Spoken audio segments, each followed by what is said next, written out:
In November 2021, a Louis Vuitton store in Chicago was targeted and robbed, in which $120,000 worth of merchandise was stolen. This happened again in April 2022 in the Louis Vuitton store in Ohio, and this time $400,000 worth of items were taken. In September 2021, the Bulgari store at Paris was robbed of $10 million worth of jewelry. In July 2021, the beautiful fashion blogger Tamara lost her entire luxury collection due to a break-in. And recently, two other luxury bloggers were targeted, and they lost about $100,000, including designer handbags and cash.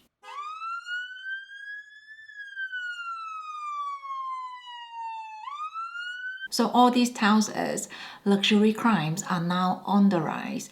So the question is, are we safe wearing designer pieces? Let's have a chat about this. Sometimes it might feel really unfair that we have to live in fear.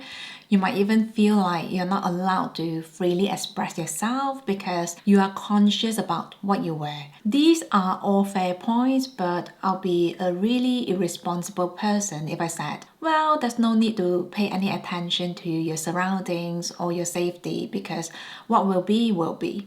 The sad reality is luxury crime is real and is getting more and more common now. In fact, even at Hermes, they sometimes offer their customers the plain white paper bags because they are aware you might be targeted the minute you walk out from the Hermes store, especially if you're carrying a bright orange paper bag. Anyway, the fact that luxury bloggers are being targeted is really worrying and alarming for people who put themselves on the internet.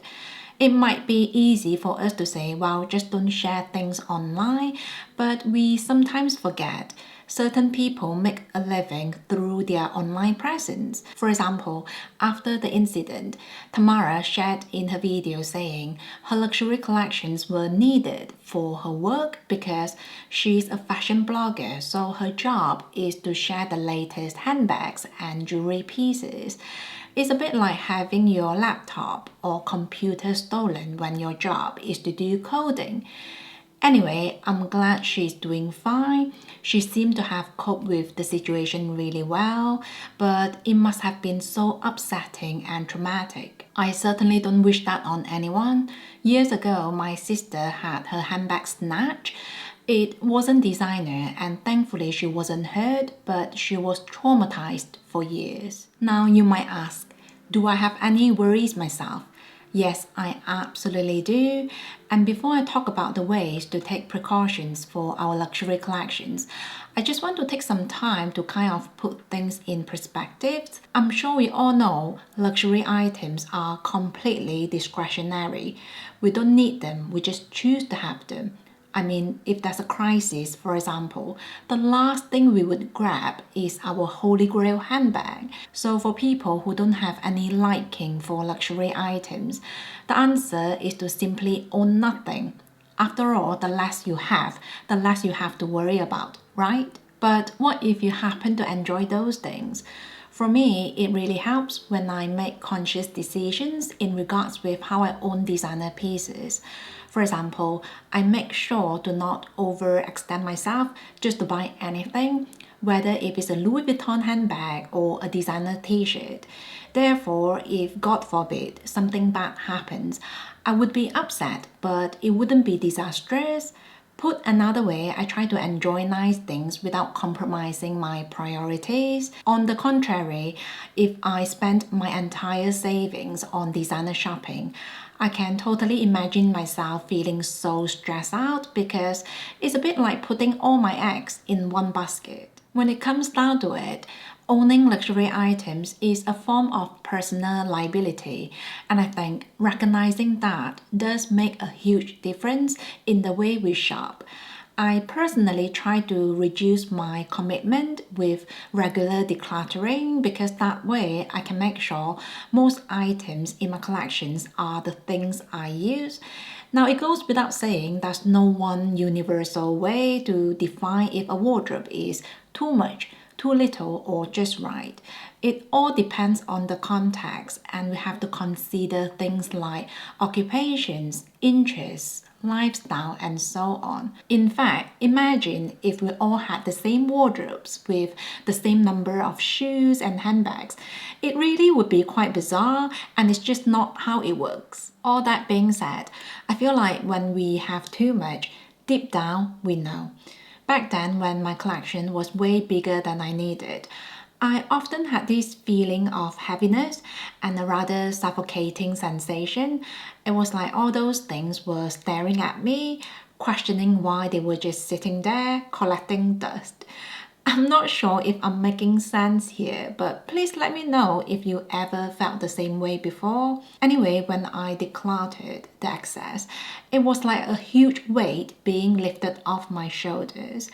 And even though I still have some handbags and jewelry pieces, I know there's a purpose for them to be around, and so if I have to care for them or worry about them, there's at least a reason for it, and I'm not just stressing over some beautiful display items. Now, keeping your collection a reasonable size is one way to protect yourself, but insurance is something you definitely want to look into as well.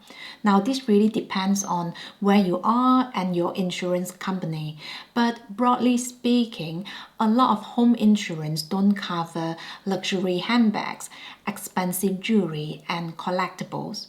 Some brokers also require the homeowner to list out every single item that they want to insure and possibly to provide the original receipts for these pieces as well. In addition, some policies cover your items both inside and outside your home, and some cover losses as well as damages.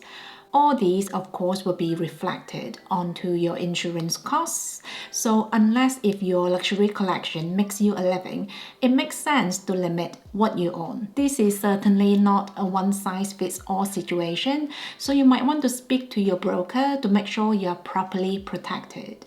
Also, make sure to take some time to read the small print. I know this is something that is so boring to do, but it's always worth the effort. When you're out and about, it pays to pay some attention to your surroundings, do a bit of risk assessment, and make some sensible choices. For example, if I'm in a very crowded setting, I usually prefer to carry a crossbody bag, ideally with a zipper and something smallish. I certainly wouldn't be carrying a hand carry tote bag with a very welcoming opening. And when I travel abroad, I try to limit the designer pieces I bring just so I can keep everything in the hand carry luggage. Sometimes I'll also swap out my designer pieces with the more cheap and cheerful alternatives if I really want to stay under the radar. Then there are those daily safety routines such as locking the rooms, making sure the cameras are working, and activating the alarms before leaving the house. The thing is though, while you definitely want to be aware and take all the necessary precautions, there's only so much you can do. It's not like you can lock all your things up in a safe because the whole point is to use them and enjoy them. And even if you were to have a safe in your home, it could in a way direct the robbers to where you keep all your expensive things. And let's not forget, safes can be cracked, and this is not news. Nowadays, crimes are also getting rather sophisticated. I've heard news where the robbers would attach a tracking device to the car of their target. This way, they can track their locations.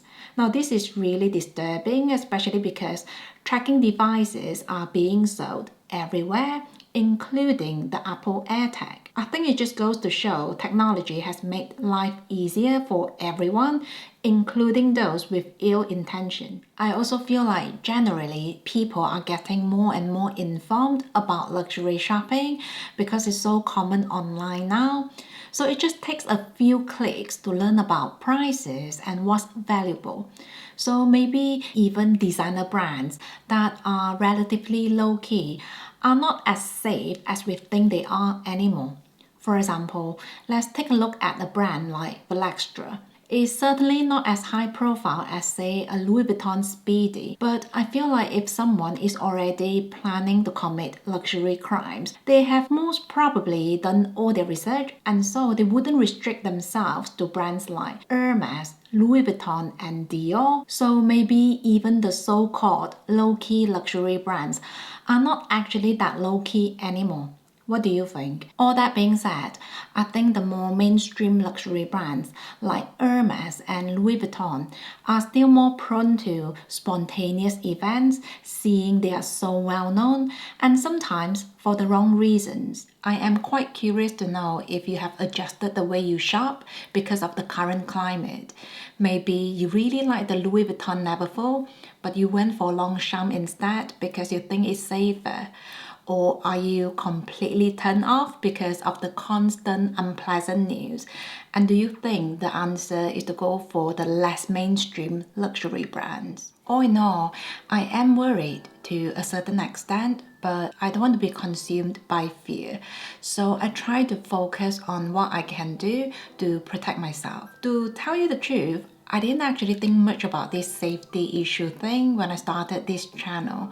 I just wanted to share my collections and some unboxing, seeing no one in my daily life has any interest in designer shopping. I don't regret it though.